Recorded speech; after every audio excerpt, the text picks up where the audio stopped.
family. It's Thursday. It's 10:30 Eastern. Welcome to Thinking on Paper. My name is Jeremy Gilbertson. Down, I guess, below me here is Mr. Mark Fielding. Mark Fielding, how are you today, sir? Hello, Jeremy. Yeah, Mark Fielding here. I'm very good and happy to be back in a chair, in a house, not in a car like last week, and very excited about speaking to our guest today. How are you? Mark, it's good to know that you're flexible and you can just run and roll with the changes. I guess that comes from your history as the apocalypse daddy, perhaps. Flexible in mind or flexible in body? Probably both. Both. I don't know. I wasn't in the mountains with you, but awesome. Well, glad you're back. Flexibility is youth.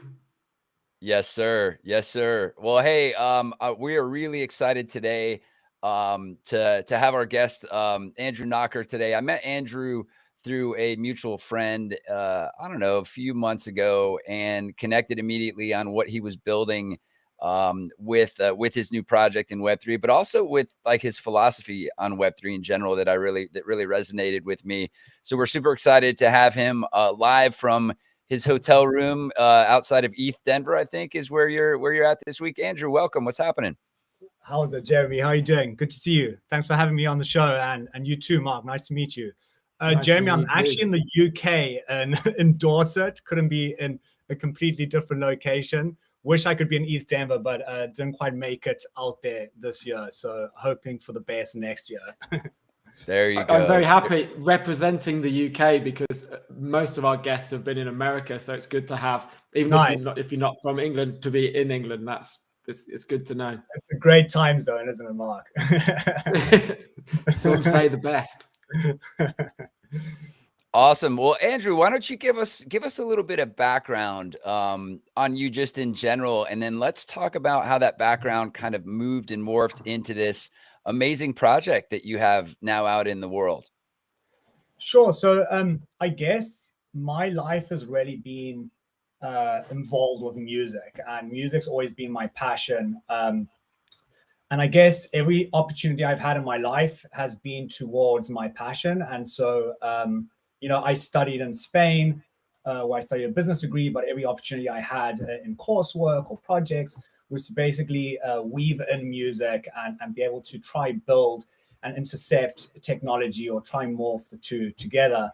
And so for my thesis at university, I wrote something called Intro Arts, which was basically all about collaboration. And it was a business plan thesis, which is basically to help artists find collaborations around them. So people in close proximity to be able to collaborate and build cool things or to write good music or to perform or build bands.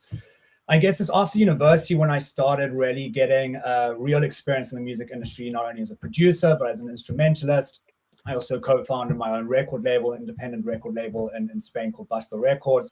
I also worked for several startups, mainly in tech and music, RFID technology, marketing for big festivals and events. And I've spent the last year and a half building the Quest of Evolution, which is a Web3 collaborative platform. And I'm excited to be able to dive deeper into this with you guys. Awesome. We've highlighted a lot of interesting ways that Web3 tech just in general allows little pieces of bigger things to be kind of encapsulated and automated in a process where everyone can put in as much work as they want and deliver these little pieces, but also receive the right output when these little pieces become bigger things. So where did the idea come from, Andrew, for Quest of Evolution? Man, I think like the Quest of Evolution was sort of this junction of many things in my life. I think mainly I was producing a song, and I was about to launch, I think it was on SoundCloud or Audius, and I had found a freelancer on Fiverr to do the artwork. And the song called Dr. Notion's Disclosure was a track I'd written. And once I was listening to it together with this artwork I'd commissioned from this artist, I started writing a little story for this character, Dr. Notion, which is a bird man holding a briefcase. And I guess when I started writing it, I stopped and I pondered and I just thought to myself, what would someone else write in this situation being influenced by all these different elements, right? And so the multi-sensory experience I was having with my own music and staring at this figure sort of induced this certain storytelling capability in my mind. So it made me think, what would someone else write in this? And sort of this was a eureka moment when many bells rang in my head. Everything I knew about Web3, everything I knew about collaboration, the music industry, business, sort of really resonated with me. And I spent the next month interviewing a few Solidity developers, and which I found my co-founder Andre Costa, who is a very talented young developer.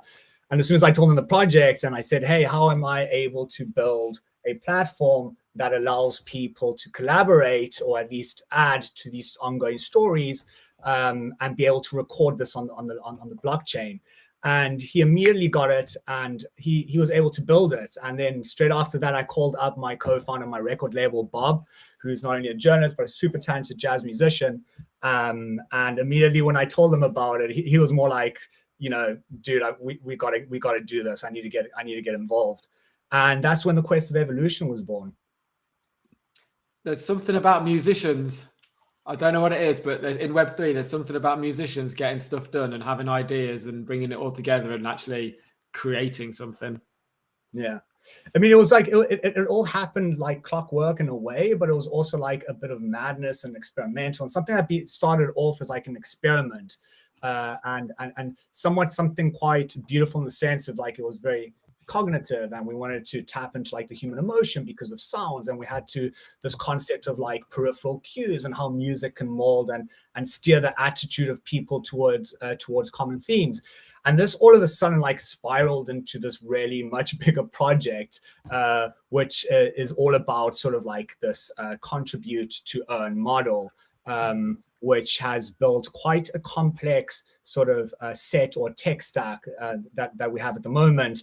And we have this future vision of being a DAO and being this center, or at least this atrium of people, of creative people, where we are constantly building out intellectual property right commodities, as we call them. And this is where, the crypto novel was born. And crypto novel is what for us is the first iteration of this collaborative framework. And it's basically these NFTs that are stories or themes, where a purchaser of these NFTs can add to the storylines and at the same time make some money by doing so, right? So like all these boxes were getting ticked by all the headaches in the music industry and art industries. And you think about how centralized all the arts are, right? Not only writing, but also the music, visual arts. And Web3 is just tackling the many issues these industries have had.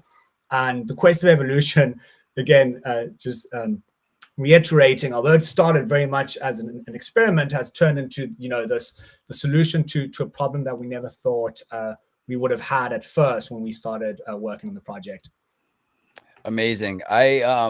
It's a compelling thing to be able to bring people together, because a lot of times, I mean, there've been plenty of projects that I've just jumped in because, hey, I believe in the people that are in it, and the kind of the monetary path wasn't always as clear. You just kind of did this without expectation in a way, but we all have to make a living, right? So this methodology has to change. And I love what you said earlier about this idea of experiments, because I think everything right now we're so early in all of this stuff. And I always have this thread in my brain thinking about it all from like a pilots to products kind of scenario where, we don't stay huddled up in our cave until everything's perfect. We try something, we make sure we capture the right data, and then we refine and move as we go. And it sounds like that's what you've been doing a little bit as well through the process.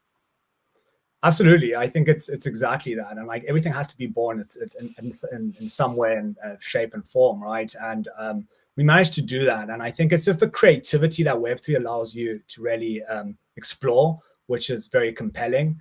And, we've really had no breaks. It's just like this open world of possibilities. And I think creative people's way are really having, field trips with Web3, because for us, it's just this never ending possibility of being able to create cool stuff, right? And that's unending. Yeah.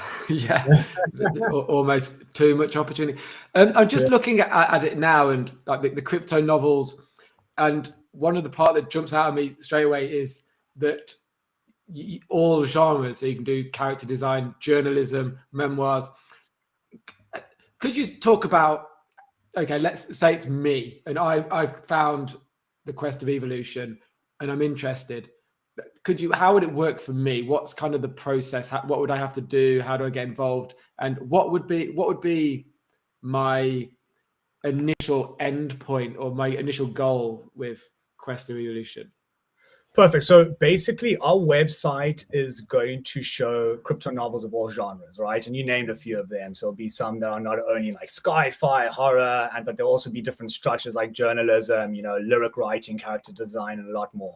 So once you see a genre, you'll see that a crypto novel is actually comprised of a very scarce collection of multimedia NFTs. So our first crypto novel, The Oracle's Verse, I think is six NFTs, right? So you would look at these NFTs, which may be comparable to like a chapter in a novel, like a short story in a novel, or just a piece within an article. And once you look at them in sort of under the theme of what the novel is, you look at one of these NFTs, see that there's an initial paragraph that we call a spark, together with a visual element as well as a soundtrack. That's the multimedia element of it all.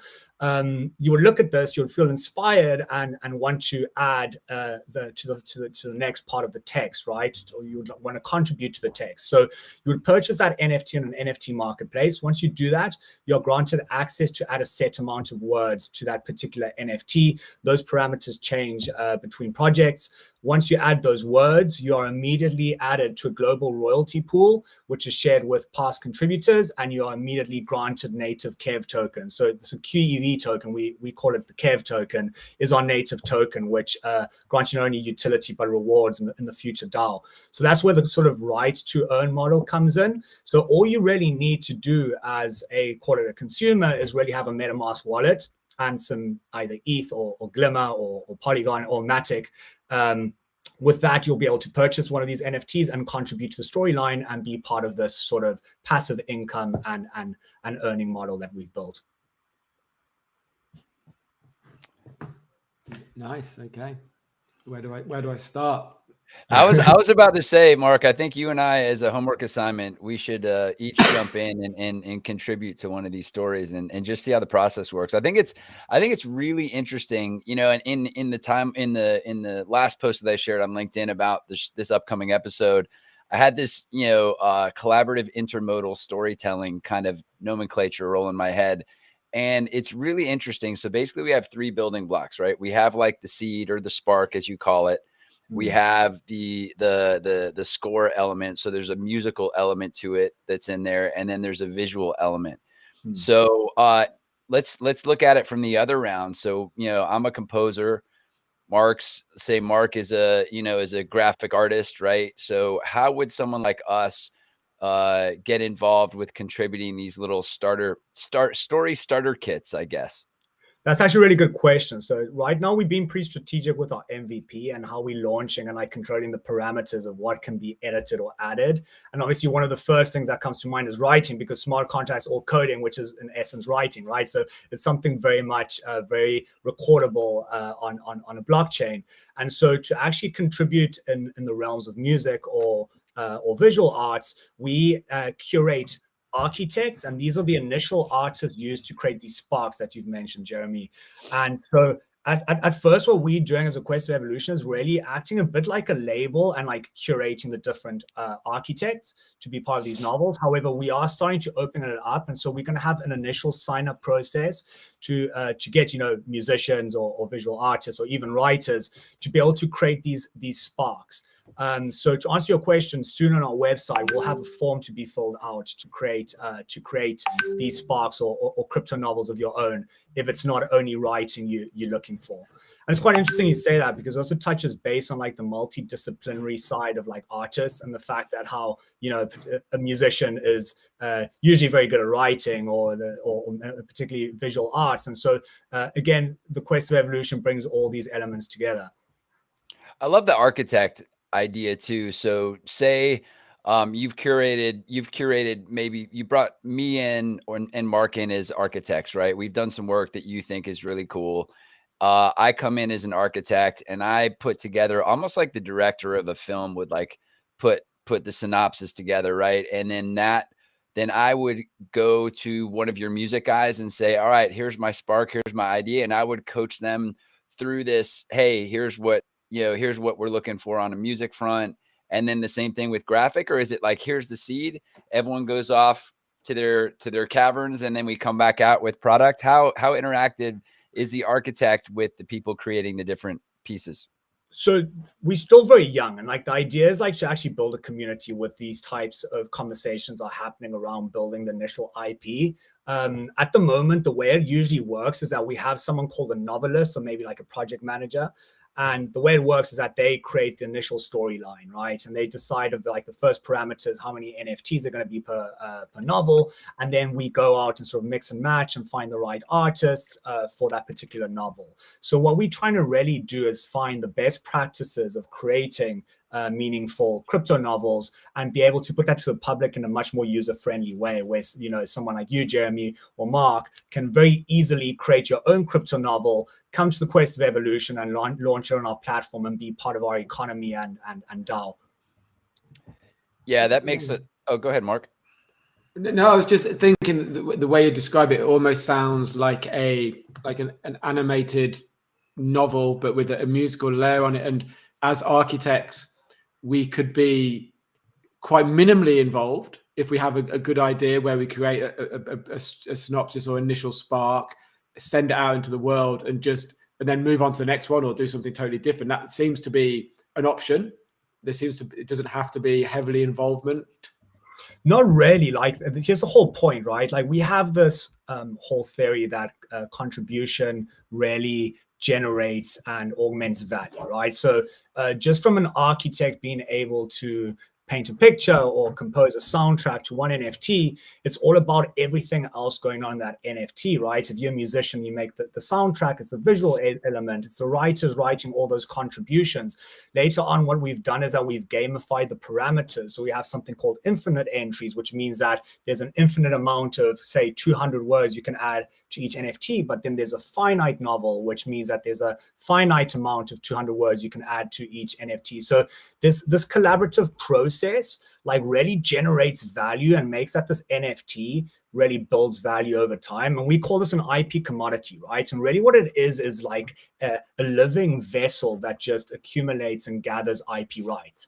And so the overall vision, well, the mission mainly of the Quest of Evolution is that these vessels would collect IP rights from people all around the world, where it reaches a point that we are able to license these rights to third parties and other massive industries like film, publishing, the metaverse, merchandise, you name it. So you find that one contribution is actually part of like this much bigger picture where collaboration is able to really frame and package the value built on the Quest of Evolution. Makes a lot of sense.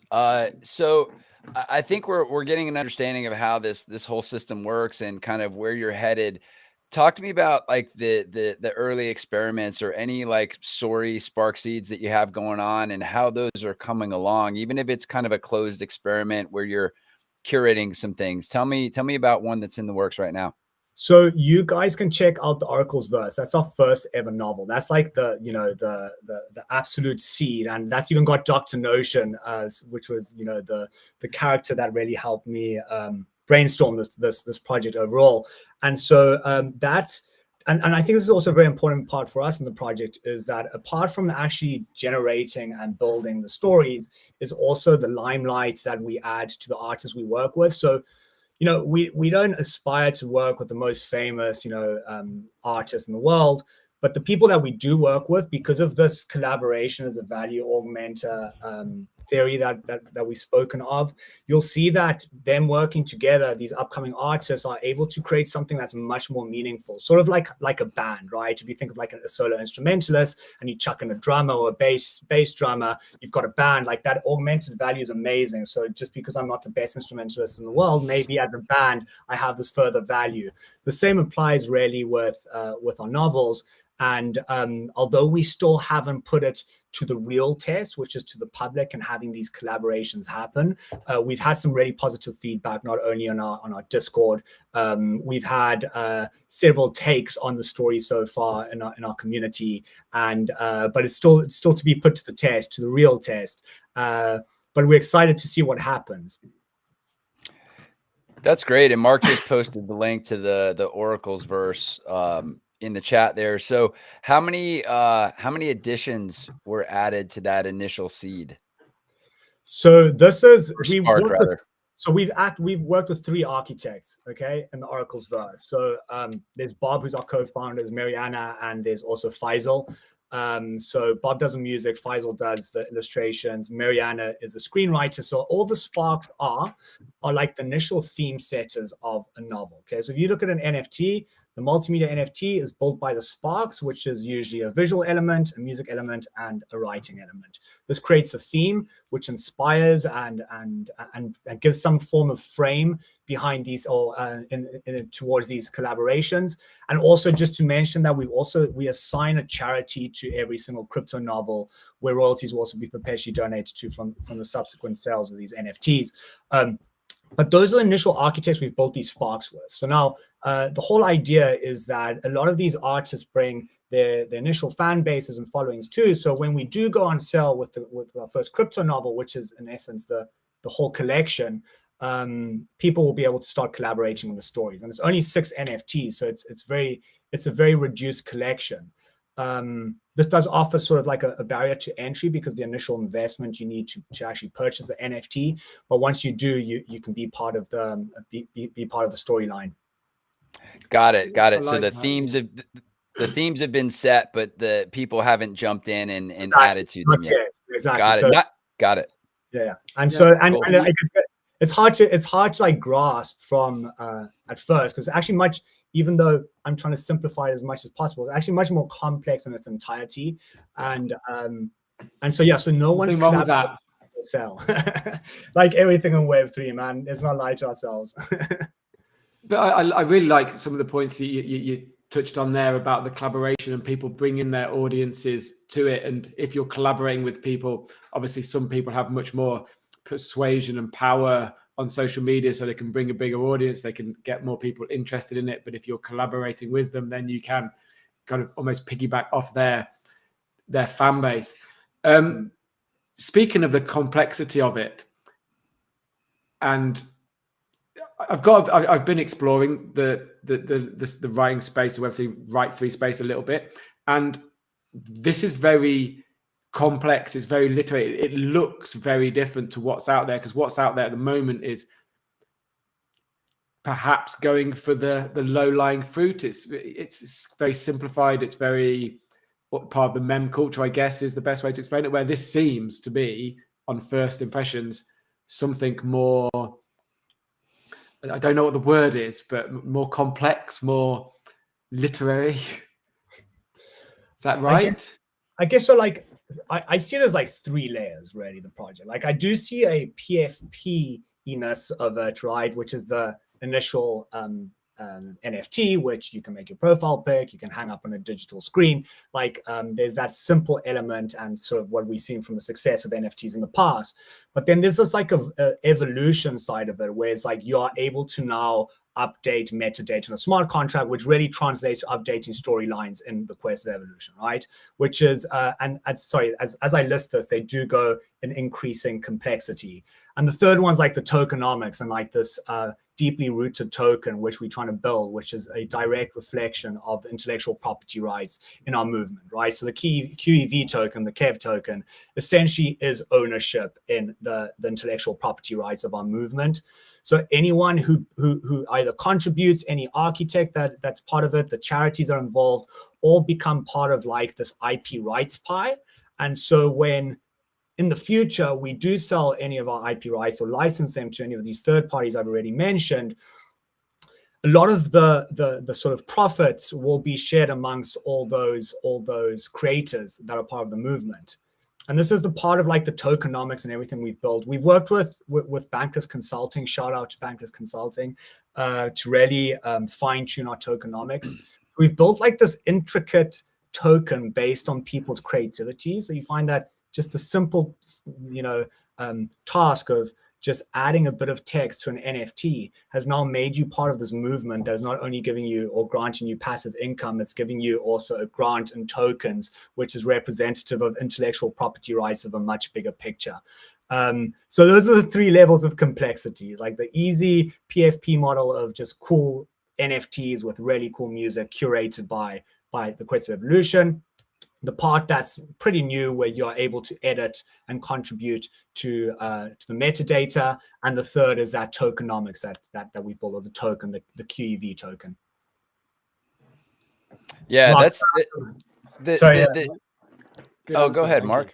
Because if that answered your question, sorry, I was just trying to. Yeah, perfectly. Okay. Awesome. Yeah, just to build on that a little bit, on the show, we always tend to talk about the creative aspects of it, some of the tech, but there's always this bit of lingering left to be explored world of the tokenomic side of the fence, right? And all the things that you have to be aware of when you launch something like this, especially in the States, right? And I know you guys, where are you guys based out of? So we are registered in Portugal at the moment. Okay. So European Union, still far away from the treacherous SEC, but yeah, we're very careful with our tokenomics and everything around it. Since we're still fine-tuning a lot of the details, we have a lot of leeway to at least decide what we're going to do with the token and make sure that we are either obliging or adhering to the many regulations needed for tokens, particularly security law. And yeah, so we just been very careful with this and working with all the right experts to make sure that we don't get stuck in mud. Yeah, it is a challenging play because it's definitely a reinvention of old systems, and when old systems get reinvented, the people that made the old systems tend to not like the new systems for a lot of reasons. Yeah, totally agree. And old systems tend to be very Jurassic and a bunch of dinosaurs trying to keep their rules convenient and for everyone. Speaking of old systems and kind of panning out a little bit, which you probably should have done at the beginning, maybe we did. Is that kind of what kept you in Web3? Was that the not the unfairness, but the legacy systems? Is that why you're doing this, or staying on course for this? Or like, I have a very big belief that like industry in general is super centralized, and like I think the whole part of like Web3 has been fighting centralized institutions, namely central banks, right? And I think like the arts have been so subject to the centralization that the Quest of Evolution is definitely sort of an honor of that.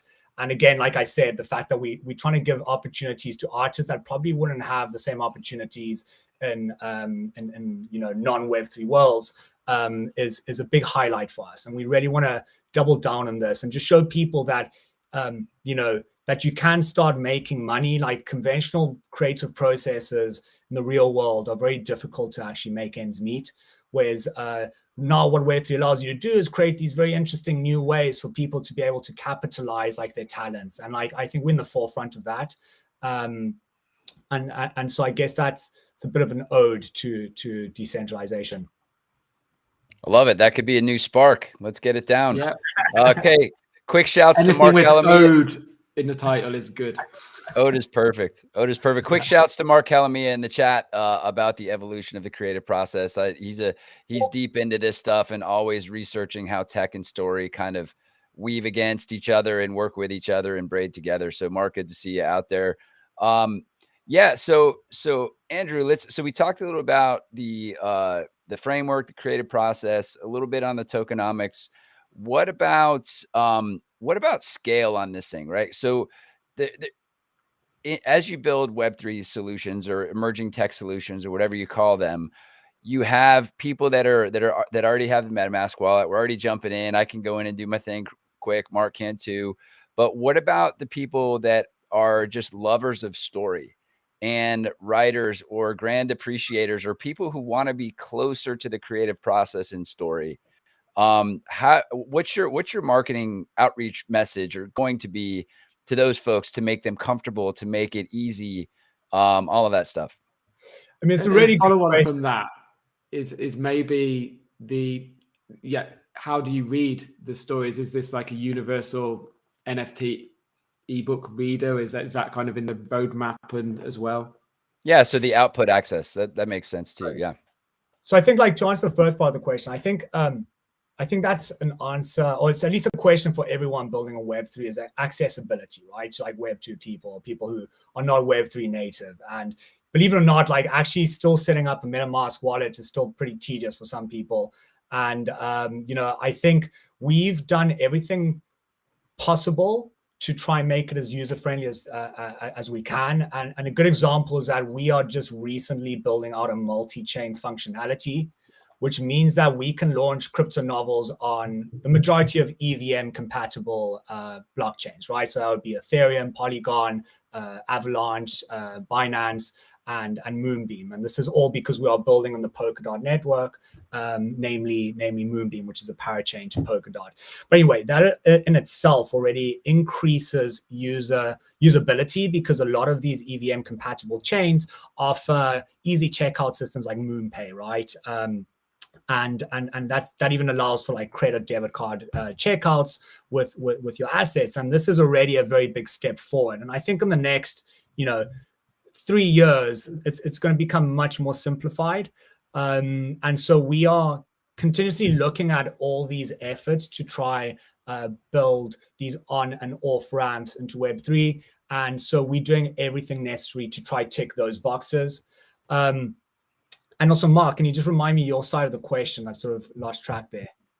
Yeah. Sorry, I got sideswiped by building on Polkadot, which is cool because I haven't heard much about Polkadot, so it's good that my dot is doing some use in those parachain launches.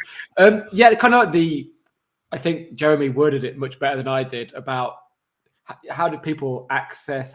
Is this a universal ebook read of NFTs? Like, one of the things is, closed platforms, you can only read NFTs off here. Like, how's that going to work? Which is one way of getting the masses interested on a more wider scale. So I guess that like more like a distribution question. And I think we're trying to do everything possible on our site to make it as beautiful and a really great reading experience. And I think you guys can see that already. We're really working hard knowing our branding, but also like the visual element of it, like the sound quality and everything else. We're trying to make as unique and beautiful as possible.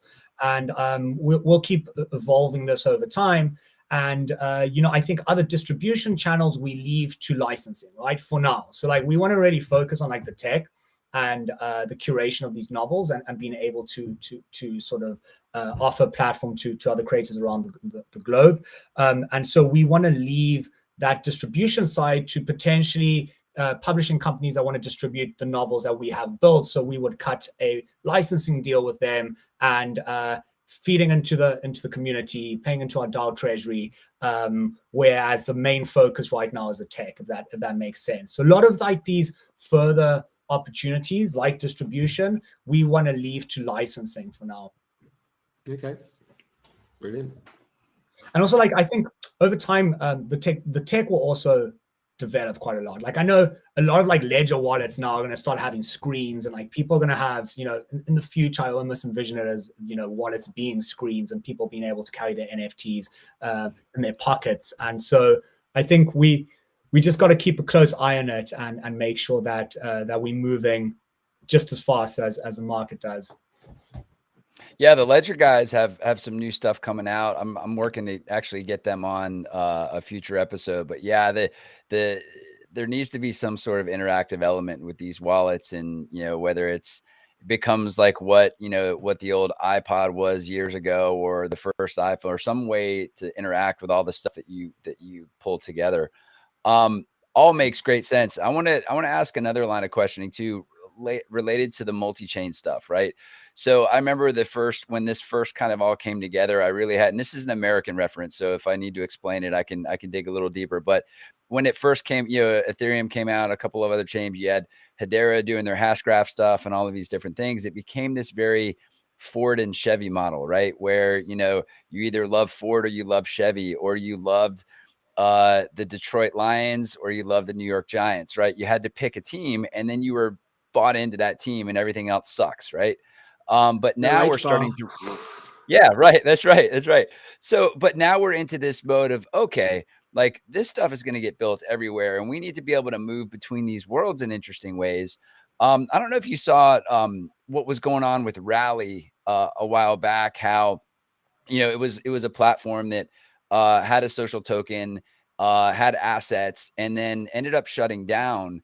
And the folks that had assets there apparently couldn't retrieve those assets anymore, because it shut down. So I know that in the speaking of adoption, right, and how to get people who are not Web3 native into this experience, I'm sure if they see an article like that, they're like, well, what happens if they decide to not do something, right? So how have you thought about how to keep that group feeling comfortable with doing all of this stuff? It's a kind of it's an add-on to the last question, I guess. For sure. I think that question has to do with like interoperability and like blockchains, right? Which is what everyone is sort of looking forward to in the future. And I think very few blockchains will actually coexist in the future, and will mainly be the ones that are interoperable. And that's why we're building on Polkadot, because Polkadot Layer Zero's technology is exactly trying to build interoperability amongst its parachains. And so the Moonbeam network, which is one of their parachains, is where we're building on. And so that already has allowed us to create something called a GMP protocol. So it's a GMP protocol, just a general messaging passing system.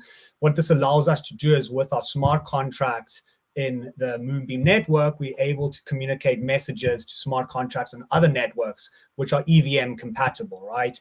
So imagine, and we've just recently been able to, and we've succeeded in sending the first message through. So we sent a message from Moonbeam to Ethereum.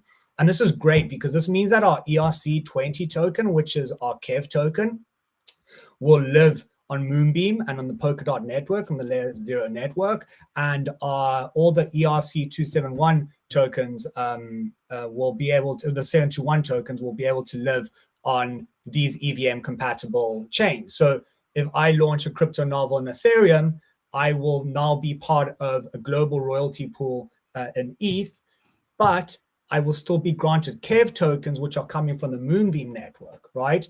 So now you have this functionality in our token, and a lot of ways we're thinking of wrapping tokens and sending them over to the different chains, but it just added another layer of complexity. And the only thing we really need to do is send a message to our smart contracts, a claim lock smart contract, which just tells us that a person has contributed to this NFT on this chain, grant them 200 Kev tokens, right? We've done that now, and like that technology is starting to really blow up, and people are even starting to like shift assets between chains with this multi-chain functionality. So I don't think we're very far off from that. And in the situation you gave, if you are building in the new, Jeremy, if you're building in a chain that promotes interoperability and facilitates interoperability, if anything is going to go, south, you could essentially and in theory move your assets to another network, which is, I think, what the internet in the future is going to be, right? Is like all these chains are super isolated, and we really just need something that connects all these chains, which hence Polkadot and the name Polkadot and the dots and connecting the dots. And that's what, for me, the internet of the future is once all these blockchains have been connected, it's where all the liquidity will pool, and voila, you've got the internet of the future. Yeah. So to dig a little deeper on that. So this messaging interoperability, this inter blockchain messaging that you've been testing, is that different from like traditional bridging technologies that have been out there, or is it kind of leaning towards kind of that in a way? I think it's definitely like a development in it. I'd like the more technical element of it, I wouldn't be able to tell you. But I know the bridging overall has been happening for some time, but bridging is mainly onto like a specific chain, right? Whereas like this interchain passing or message passing is relatively sort of is relatively a novelty at the moment, in my own opinion. But I'm by no means like a super tech head when it comes to blockchains, and everything I know is sort of, I think, still very, front page highlights, whereas everything under the hood, I think, is much more complex. But yeah, I think we better get ready for seeing this type of technology really, developing very fast over time. And it's very exciting for creators. Once again, the fact that you can move assets between block and chains, and the fact that we can now launch in several different chains just means we can tap into several different communities, which means that writers can choose their favorite chains. It means that people can diversify their earnings in the different EVM compatible royalty pools. So it just adds another element of experimentation and diversity to projects. Yeah, and just quickly, to me, oh, absolutely has, absolutely. And to me, and again, I'm not a CTO, developer coder type. I'm enough to be dangerous. And it sounds like this level of tech is, like you said, more focused on the interoperability approach rather than the one-to-one bridge, right? That was happening in the past. So that's cool. That's really interesting. I've got a few Polkadot. Yeah. I did some writing for Polkadot, and I don't understand. I'm not a tech mind at all, and I know there's like 100 parachains, and I understand how they can all communicate with each other. So Moonbeam is one of those parachains, and they can communicate. I'm fascinated by how that goes off there into these EVM compatible blockchains. We need a tech heavy guest on, Jeremy, to explain it all. Someone from Polkadot come over and give us a masterclass. Andrew, if you have any recs on that, we would love to have someone from Polkadot. Absolutely, absolutely. Moonbeam, Polkadot. Let me know. Should you guys are offline a few contacts. Perfect. Well, we're getting. But just going back to what you said, Jeremy, about it, not so long ago, there was a lot of absolutism about which chain you were supporting, and a lot of that has almost disappeared now. There's Ethereum and Bitcoin maximalists, but a lot of the other almost infighting and bickering between the chains has dissipated a lot, and a lot of it is because this interoperability is now much more accessible and much more prevalent, and that's happened pretty quickly, hasn't it? So fast forward a couple of years, and everything that Andrew says should be for the creatives accessible. Hopefully, fingers crossed, man. I like it. Yeah. Well, hey, we're always trying to be mindful of time. We try to wrap at quarter after. We've got about a minute or two left. I wanted to throw out an idea, as far as the evolution of the quest, so to speak, right? Like how does it evolve over time? Because you have the root, you've got the story. Everything is story, right? If you don't have a story, nothing gets built, nothing happens. There's no music, there's no art, there's no there's no books, all of that stuff, right? So evolving this asset, this spark, what if you translated this asset into things like taking the art into 3D models and rigging the 3D models and being able to animate the 3D models? I mean, I know you're hard and focused on executing this already very complex and brilliant execution, but how does it evolve over time through stuff like that? I think the next question is AI, really, right? More so than like 3D modeling and stuff. I think I'm much more concentrated on how AI is going to be an enabler, and how we're going into like this explosion of valuable content age. And I think that now you can purchase one of our NFTs, and without having to actually know how to write very well, you might just be a very creative person. And thanks to the help of AI, you'll be able to really build the IP in extremely valuable ways.